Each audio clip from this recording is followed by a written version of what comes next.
Hello viewers, notebook IAS में आपका स्वागत है। आज की इस वीडियो में हम बात करने वाले हैं महासागरीय जलधाराओं के बारे में। एक निश्चित दिशा में बहुत अधिक दूरी तक महासागरीय जल की एक विशाल जलराशि के प्रवाह को महासागरीय जलधारा कहते हैं। ये धाराएं दो प्रकार की होती हैं, गर्म जलधारा और ठंडी जलधारा। गर्म जलधारा निम्न अक्षांशों में उष्ण कटिबंधों से उच्च समशीतोष्ण और उपध्रुवीय कटिबंधों की ओर बहने वाली जलधाराओं को गर्म जलधारा कहते हैं। ये प्रायः भूमध्य रेखा से ध्रुवों की ओर चलती हैं। इनके जल का तापमान मार्ग में आने वाले जल के तापमान से अधिक होता है, अतः ये धाराएं जिन क्षेत्रों में चलती हैं वहां का तापमान बढ़ा देती हैं। दूसरी है ठंडी जलधारा। उच्च अक्षांशों से निम्न अक्षांशों की ओर बहने वाली जलधारा को ठंडी जलधारा कहते हैं। ये प्रायः ध्रुवों से भूमध्य रेखा की ओर चलती हैं। इनके जल का तापमान रास्ते में आने वाले जल के तापमान से कम होता है, अतः ये धाराएं जिन क्षेत्रों में चलती हैं वहां तापमान घटा देती हैं। उत्तरी गोलार्ध की जलधाराएं अपनी दाईं ओर तथा दक्षिणी गोलार्ध की जलधाराएं अपनी बाईं ओर प्रवाहित होती हैं। यह कोरियोलिस बल के कारण होता है। महासागरीय जलधाराओं के संचरण की सामान्य व्यवस्था का एकमात्र प्रसिद्ध अपवाद हिंद महासागर के उत्तरी भाग में पाया जाता है। इस भाग में धाराओं के प्रवाह की दिशा मानसूनी पवन की दिशा के साथ बदल जाती है। गर्म जलधाराएं ठंडे सागरों की ओर और ठंडी जलधाराएं गर्म सागरों की ओर बहने लगती हैं। अब जान लेते हैं प्रशांत महासागर की जलधाराओं को। ठंडी जलधाराएं, पहला है क्यूराइल विषुवत रेखीय जलधारा, दूसरा है कैलिफोर्निया की जलधारा, तीसरा है हम्बोल्ट या पेरुवियन की जलधारा एवं चौथा है अंटार्कटिका की जलधारा। गर्म जलधाराएं, पहली है उत्तरी विषुवत रेखीय जलधारा, दूसरी है क्यूरोसियो की जलधारा, तीसरी है उत्तरी प्रशांत जल प्रवाह, चौथी है अलास्का की जलधारा, पांचवी है एल नीनो जलधारा, छठवीं है सुसीमा की जलधारा, सातवीं है दक्षिणी विषुवत रेखीय जलधारा, आठवीं है पूर्वी ऑस्ट्रेलिया की जलधारा एवं नौवीं है विपरीत विषुवत रेखीय जलधारा। अब देख लेते हैं अटलांटिक महासागर की जलधाराओं को। ठंडी जलधाराएं, पहली है लेब्राडोर की जलधारा, दूसरी है बेंगुएला की जलधारा, तीसरी है कनारी जलधारा, चौथी है पूर्वी ग्रीनलैंड की जलधारा, पांचवी है अंटार्कटिका की जलधारा एवं छठवीं है फॉकलैंड की जलधारा। गर्म जलधाराएं, पहली है उत्तरी विषुवत रेखीय जलधारा, दूसरी है गल्फ स्ट्रीम जलधारा, तीसरी है फ्लोरिडा जलधारा, चौथी है दक्षिणी विषुवत रेखीय जलधारा, पांचवी है ब्राजील जलधारा, छठवीं है विपरीत विषुवत रेखीय गिनी जलधारा एवं सातवीं है इरमिंजर की जलधारा। अब देख लेते हैं हिंद महासागर की गर्म एवं स्थायी जलधाराओं को। ठंडी जलधाराएं, पश्चिम ऑस्ट्रेलिया की जलधारा एवं गर्म जलधाराएं, पहली है दक्षिण विषुवत रेखीय जलधारा, दूसरी है मोजाम्बिक की जलधारा एवं तीसरी है अगुलहास की जलधारा। आपको बता दें हिंद महासागर की ग्रीष्मकालीन मानसून की जलधारा गर्म एवं परिवर्तनशील जलधारा है एवं शीतकालीन मानसून प्रवाह ठंडी एवं परिवर्तनशील जलधारा है। अब जान लेते हैं सारगैसो सागर के बारे में।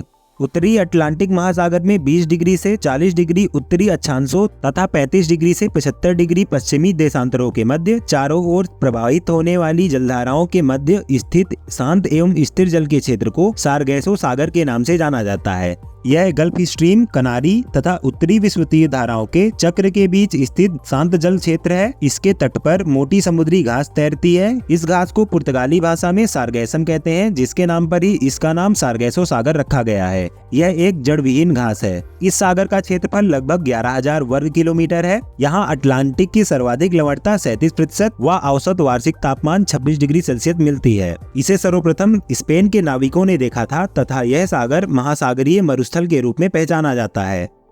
अब इनके महत्वपूर्ण तथ्यों को जान लेते हैं। न्यू फाउंडलैंड के समीप ही गल्फ स्ट्रीम एवं लेब्राडोर की जलधारा मिलती है। न्यू फाउंडलैंड पर ही समुद्री मछली पकड़ने का प्रसिद्ध स्थान ग्रैंड बैंक उत्तरी अटलांटिक महासागर में स्थित है। गर्म एवं ठंडी जलधारा जहां मिलती है वहां प्लैंकटन नामक घास मिलती है, जो मछलियों का मुख्य आहार है, जिससे उस स्थान पर मत्स्य उद्योग अत्यधिक विकसित हुआ है। डागर बैंक उत्तरी सागर यूरोप, ग्रैंड बैंक एवं जॉर्ज बैंक आदि मत्स्य क्षेत्रों की उपस्थिति ऐसे क्षेत्रों में विद्यमान है। महासागरों के पश्चिमी भाग में विषुवत रेखा के समीप उत्तर तथा दक्षिण विषुवत रेखीय धाराओं के अभिसरण के कारण इतनी अधिक मात्रा में जलराशि एकत्रित हो जाती है कि पश्चिम से पूर्व की ओर सामान्य ढाल बन जाता है। फलस्वरूप प्रति विषुवतीय धारा प्रवाहित होने लगती है।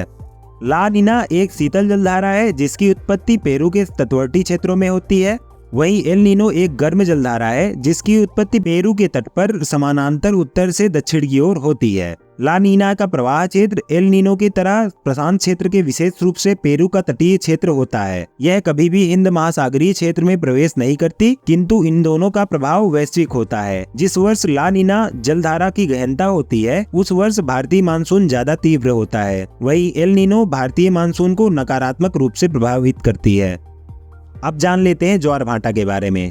ज्वार भाटा यानी कि टाइड्स चंद्रमा एवं सूर्य की आकर्षण शक्तियों के कारण सागरीय जल के ऊपर उठने तथा गिरने को ज्वार भाटा कहते हैं। सागरीय जल के ऊपर उठकर आगे बढ़ने को ज्वार यानी कि टाइड तथा सागरीय जल को नीचे गिरकर पीछे लौटने यानी सागर की ओर बढ़ने को भाटा यानी एब कहते हैं।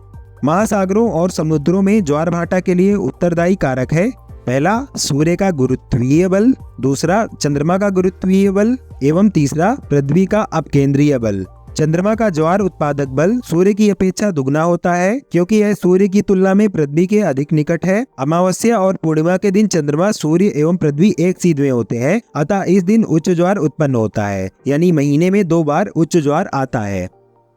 दोनों पक्षों की सप्तमी या अष्टमी को सूर्य और चंद्रमा पृथ्वी के केंद्र पर समकोण बनाते हैं। इस स्थिति में सूर्य और चंद्रमा के आकर्षण बल एक दूसरे को संतुलित करने के प्रयास में प्रभावहीन हो जाते हैं, अतः इस दिन निम्न ज्वार उत्पन्न होता है। सामान्यतः वृहद ज्वार एवं निम्न ज्वार के बीच 7 दिन का अंतर होता है। पृथ्वी पर प्रत्येक स्थान पर प्रतिदिन 12 घंटे 26 मिनट के बाद ज्वार तथा ज्वार के 6 घंटे 13 मिनट के बाद भाटा आता है। ज्वार प्रतिदिन 2 बार आते हैं, एक बार चंद्रमा के आकर्षण से और दूसरी बार पृथ्वी के अपकेंद्रीय बल के कारण। किंतु इंग्लैंड के दक्षिणी तट पर स्थित साउथहैम्पटन में ज्वार प्रतिदिन 4 बार आते हैं। यहाँ 2 बार ज्वार इंग्लिश चैनल से होकर और 2 बार उत्तरी सागर से होकर विभिन्न अंतरालों पर पहुँचते हैं। विश्व का सबसे ऊंचा ज्वार भाटा कनाडा के नवा स्कोशिया में स्थित फंडी की खाड़ी में आता है। ज्वारीय उभार की ऊंचाई 15 से 16 मीटर के बीच होती है क्योंकि वहां पर 2 उच्च ज्वार एवं 2 निम्न ज्वार प्रतिदिन आते हैं। ऐसे ही महत्वपूर्ण वीडियोस के लिए सब्सक्राइब करें नोटबुक आइस यूट्यूब चैनल को।